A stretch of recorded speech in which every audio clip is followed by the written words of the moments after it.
Hi guys. So yesterday's classwork answer keys were posted. Again, like I said yesterday, if you have any questions on any of them, just send me an email and I will try to talk you through them a little bit better. Like I said, your construction should pretty much be identical to mine. There really is no room for variation. The only thing that would be different is sizes of arcs you may have made. And that would really be the only difference. But for the most part, they should look pretty much identical. So for today, we're going to be constructing lines through a point. So constructing a line through a point that is parallel to a given line. That is one thing that you can do. The lines can either be parallel or perpendicular, okay? So what we're gonna start with is constructing a line that is parallel to a given line. So this applies a skill that we've already learned, which is copying an angle. When two lines are cut by a transversal so that corresponding angles are congruent, the lines are parallel, so we can follow these steps, okay? So I'm going to talk you through the steps first because we won't see one actually until number 5 on the classwork. So I am going to talk you through this. Grab my compass. So we're given that AB and point P, and we want to draw a line through P that intersects AB at M, and this will be the transversal. Okay, so the idea is that we're given line AB, and what we want to do is construct some parallel line that goes through point P. So the first thing you're going to do is you're going to draw any diagonal, I guess would be the direction, line that's going to intersect AB, okay? And it has to go through point P. It could be going this way too. I typically always do it so that the line, I guess, has a positive slope, but you could do it so that the line had a negative slope too. But your line just has to go through point P and it has to intersect AB. Then what you want to do is copy angle PMB to create a congruent angle at vertex P with a new line drawn through P. These two corresponding angles are congruent, so the two lines are now parallel. So the next thing that you want to do is copy an angle like we've been doing, okay? Or like you did the other day. So remember to do that. You place the tip of your compass at M. You draw any arc to intersect both sides of the angle. It does not matter how large the angle or the arc is, as long as it's intersecting both sides. So I draw an arc to intersect both sides of the angle. Then I take the tip of my compass, place it on P, and without changing the width of my compass, I'm going to draw the same arc. Okay, so all I've done is place the tip of my compass on M, drew an arc, then place the tip of my compass on P, draw the same arc. Okay. Remember that the next step in copying an angle is to measure out the distance between your two intersections. So you place the tip of your compass on one of the intersections and the pencil on the other intersection. Okay, it does not matter which one you put where, but you're going to measure out the distance between these two guys, which may require some hand manipulation because they're pretty close together, okay? But this is about the distance that they should be apart based on what's happening in the book, okay? So as you can see, if I hold it up to my pinky, not very far apart at all. So like I said, this is about the measurement. Then what we do is we're gonna come to the intersection of the arc and the line. So notice how they drew a new point here. You don't have to draw a new point here, but they are, just so you know where to place the tip of your compass. So remember, this is still the measurement of these two intersecting arcs. And now the tip of my compass gets placed where the arc intersects PM. And then we come and we draw this little arc here. That copies the angle. And then we want to do the same thing now, place the tip of the compass on the second arc that intersects PM and draw another arc here. And then what you can see is that point P and this intersection here line up perfectly, and that's what creates our parallel line. Okay.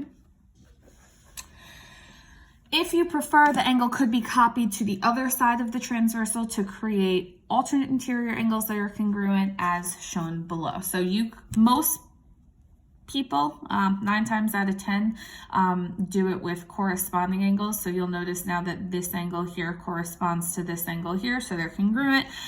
If you wanted to, you could also copy this angle and then do it on the other side of the transversal to get alternate interior angles. Okay.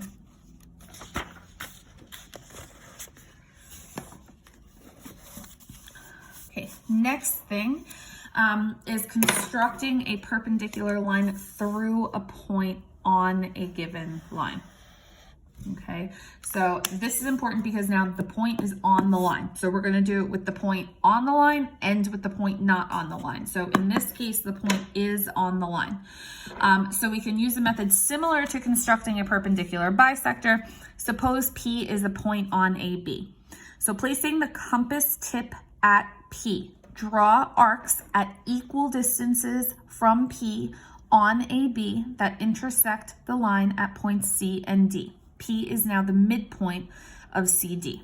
Okay, so essentially all they're saying is take the tip of your compass, place it on P, measure out some distance, doesn't matter what the distance is, and you're gonna draw an arc to the right of P, and then the same distance, draw an arc to the left of P. So draw an arc to the left of P, draw an arc to the right of P, and you should end up with something like this. And you should be able to see that P is the midpoint of arcs C and D now. Now construct the perpendicular bisector of CD. So remember that yesterday what we said is that to construct the perpendicular bisector, you place the tip of your compass on the endpoint, in this case C. You want to measure out some distance that is a little more than halfway of the midpoint, which at this point is P. So measure out a little more than halfway. They only did the arcs up top, but I always do the whole arc, so that doesn't matter either. But again, try to map my pencil up with what they did so you could see it. So we go a little more than halfway, remember. Draw the arc, then place the tip of the compass on D. Draw the arc the other way, okay? So you end up with the same thing as we did yesterday, they just didn't draw the whole arc, okay? So one more added step than what we did yesterday, just place the tip of the compass on P, arc to the right, arc to the left, and then do the perpendicular bisector of those two arcs, okay? Then we want to construct a perpendicular line through a point not on a given line. Okay, the steps are essentially the same as shown below. Although P is not the midpoint of CD, it is still equidistant to points C and D. Be sure to draw the intersecting arcs on the other side of AB opposite from P. This will allow you to more accurately draw the straight line. So the idea here, now you'll notice P is not on AB. Okay, so the first thing you want to do is place the tip of your compass on P. And again, you want to draw some arc. You could just do the arc here and then lift your pencil and do the arc here, or you could swing the whole arc through. That does not matter. When I do it, I typically only do a tiny arc here and then a tiny arc here.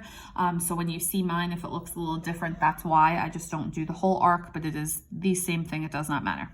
Okay, so you place the tip of your compass on P, you measure a distance that's going to intersect AB in two places. So we're going to intersect here and we're going to intersect here. So you draw some arc that's going to intersect in two places. Okay, then you can see that we've created those two lines that are making that intersection point, C and D. Okay, and then what you want to do is measure out the length from C to D. Okay, so we're going to measure this distance from C to D, and then you'll notice come down to the bottom, swing an arc, then place the tip of your compass on D, swing another arc. I'm sorry, you can't see that because my hand is blocking it. Swing another arc, and that's how you get this intersection down here. So after you draw the first two arcs to get C and D, you want to measure out the distance between C and D, swing an arc, then place the tip of the compass on D, swing the other arc, and that will allow you to draw the perpendicular line.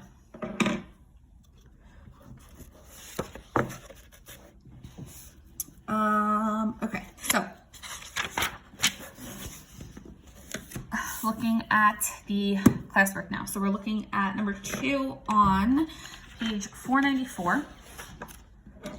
And it says construct the line through point P that is perpendicular to AB. So now the point is on the line. And again, I'm turning my paper. It's just easier for me. So now the point is on the line. So if the point is on the line, the first thing I want to do is I want to place the tip of my compass on point P, and I want to measure out some distance so that I can draw an arc to the right of P and to the left of P. It does not matter what that distance is. Obviously, it has to be shorter than endpoint B. So I don't know, I'm gonna go about there. So I'm gonna measure out that distance, draw an arc, and now keeping the same exact distance, I am not changing the width of my compass. I'm gonna draw another arc on the other side, okay? So these two arcs are the same distance apart from point P, okay? If you want to, you can label these as C and D. You do not have to, but you can. Then from there, you are going to now create the perpendicular bisector of CD. So remember, place the tip of your compass on C now, and you want to measure out some length that is more than the midpoint. Okay, so I want to go further than point P. Doesn't matter how much further. It has to be more than P, but less than D. Okay, so I'm going to say about here. And then you're going to swing a big arc, and then keeping the distance of your compass the same. Now you're going to place the tip of your compass on D, swing another arc in the other direction, and what you should see is that the intersection of your two arcs will perfectly pass through point P. Okay. Number 3 says they want us to construct the line through point P that is perpendicular to AB. So now the point is not on the line. Okay, so I place the tip of my compass on point P, and remember, I want to draw some arc that's going to intersect the line in 2 places. So I'm going to rotate my paper, it's easier for me, okay? As long as my arc intersects the line in 2 places, I'm good to go, okay? So place the tip of my compass on P, draw some arc that intersects the line in 2 places, okay? Remember, I then want to measure out the distance between those 2 intersections, okay? So now I'm measuring the distance between the 2 intersections, and then I'm going to swing an arc above from the left-hand side, keeping that same distance. Place the tip of my compass on the right side intersection, swing another arc, and the 2 intersections perfectly line up with point P. Okay.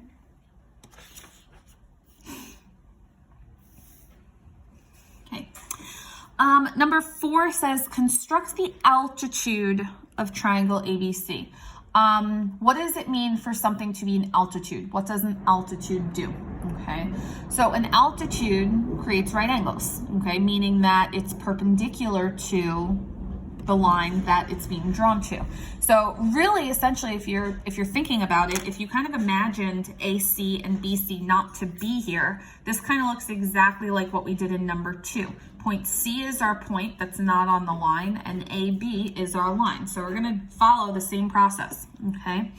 So place the tip of our compass on C, and remember that we want to draw some arc that's gonna intersect sides A and B, or side AB.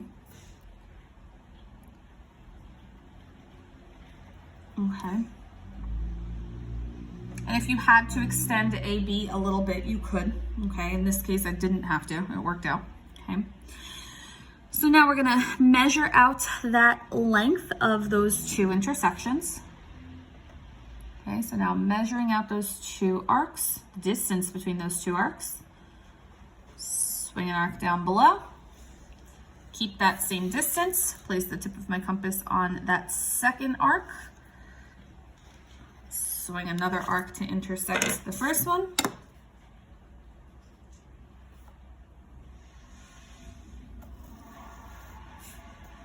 And we've created an altitude, okay? And again, if you wanted to test it, what you'll notice is that we have created a perfect 90-degree angle, okay?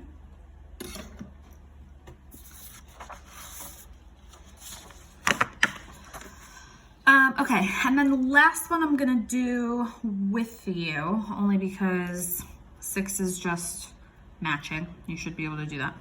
Okay. Construct a line through point P that is parallel to the given line. So I am picky. I like my point to be above my line. And that's just a personal preference. I've always preferred it that way. I don't like to do it when the point is below the line. So I'm literally going to turn my paper upside down. It's not going to change the construction at all in any means.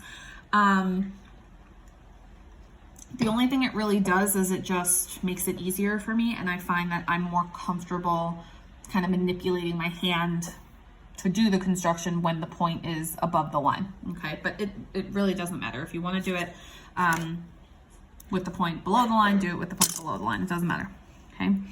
But first step is you're going to draw your transversal, quote unquote, okay?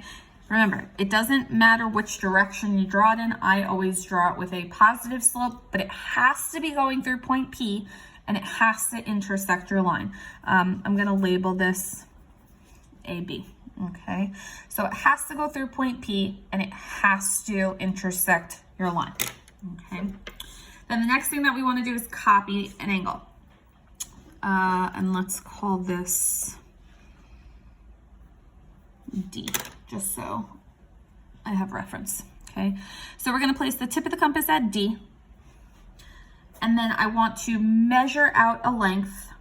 Doesn't matter what the length is, but it has to be long enough to go through both sides of the angle. So it has to intersect side AB or DB, and it has to intersect side DP, okay? So I'm gonna make my arc about that big, okay?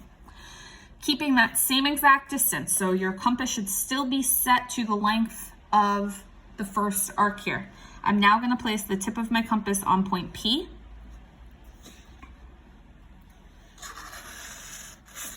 And I'm going to draw another arc. Okay. From there, I'm going to measure the distance between the two intersections of the first arc we drew. Doesn't matter if the tip of your compass is on side DB or if the tip of your compass is on side DP, that does not matter, okay?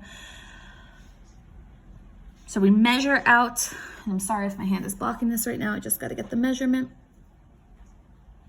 Okay, so I measure out these two, and then I'm gonna place the tip of my compass on the intersection with side DP, and to the best of my ability,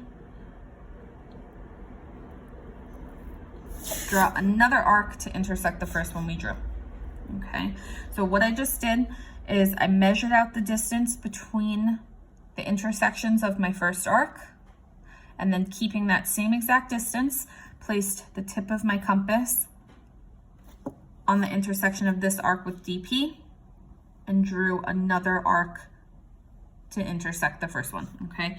And I'm sure you'll notice how much even I have to turn and manipulate my paper to get this to work sometimes.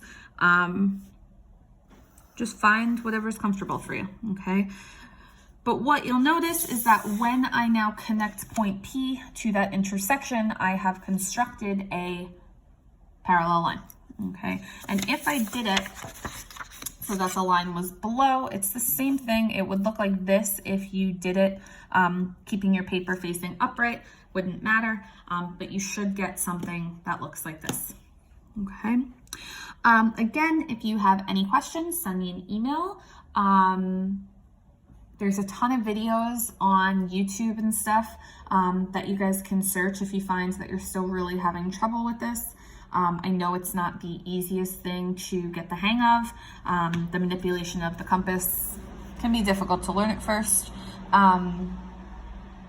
So yeah, just do your best. Some of your constructions were really great yesterday. Some of us need some work, but that's okay. Just keep practicing. And like I said, do your best. And if you have any questions, send me an email.